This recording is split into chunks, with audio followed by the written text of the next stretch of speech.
South Korea is experiencing its hottest weather in decades, with thousands of people affected by heat-related illnesses.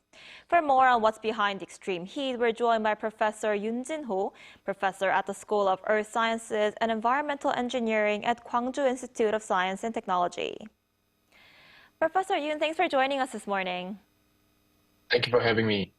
So I don't think I remember Seoul ever being this hot. We've seen temperatures well above average over the past few weeks, with intense heat waves followed by sudden downpours. What's causing this extreme weather?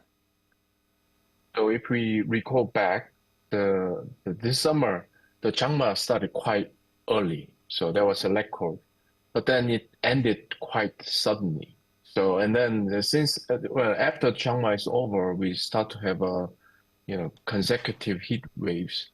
And then suddenly, like last week, we had a torrential rains that wiped through almost the entire countries. So this particular summer, we still have literally more than a month to go, but those evolution is, we think it's related to the Western North Pacific high pressure that has been grow rapidly compared to normal days. And then it pushed the Changma front northward, and we are on the heat wave. And then somehow the last week that the Pacific high was retreated. So we had the rains along the corridors. So this is kind of just a simple look back of what happened in the summer. But on top of this weather's fluctuations, the heat wave have been more common and more frequent and more extremes. Meaning that it just even at nighttime it's very hot, and then it just the day after the other, just heat waves that continues. But the rain is more difficult to assess whether this is related to any external forcing like a global warming. But like a heat wave is quite simple. Now everybody can see, 2018 we had a historic heat wave, but then that record has been breaking in 2022 and 2024, and then in this year we are on the right track to break that record again. So more frequently we are breaking those the top records. But the rain is, as I said, is more complex, but we start to have a more clear evidences that this is getting stronger, getting more extremes, and more frequent as well. Right, you just said the heat wave has become more common, and this summer feels very different from what we're used to. Could this be the new normal for summers in South Korea? What data shows is that our summer temperature has been steadily increasing. But if you just, the one thing what we cares more is the really warm summer or hot summers. So for example, as I mentioned, the 2018 we had a record, but then before 2018 it was 1994. So it took almost more than 20 years to break the record. But then 2018 record was breaking again in the 2024.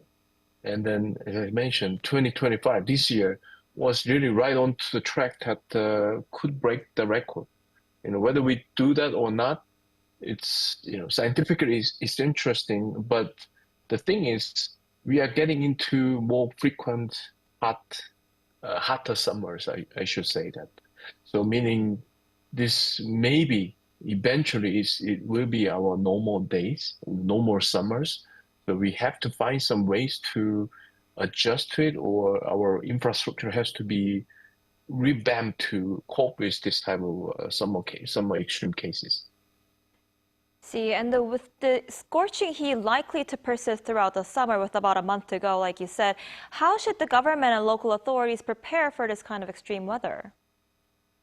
Well, I think the primary goal has to be reduce the casualties as much as possible. That's what we need to do in the short term.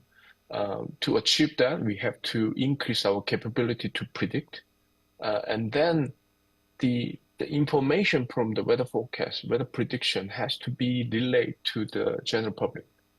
And then there are some rules that we kind of developed, like after 30 minutes or 40 minutes walk and the outdoor, you have to take a rest of 10 or 20 minutes. All those, we have those recommendations.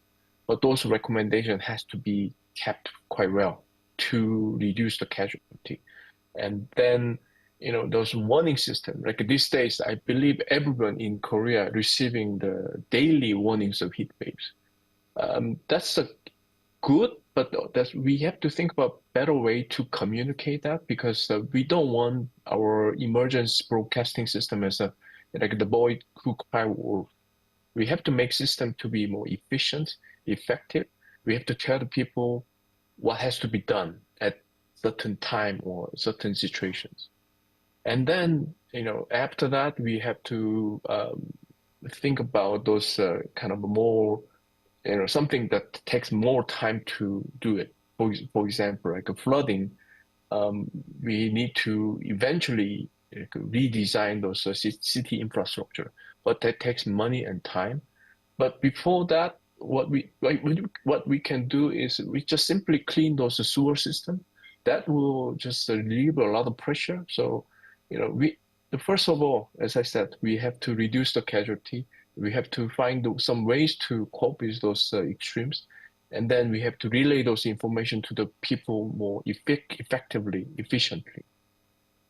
Right, I guess we'll have to hope the heat wave ends soon. I'm afraid that's all the time we have for today. Professor Yoon, thank you so much for your insight. We appreciate it. Thank you very much.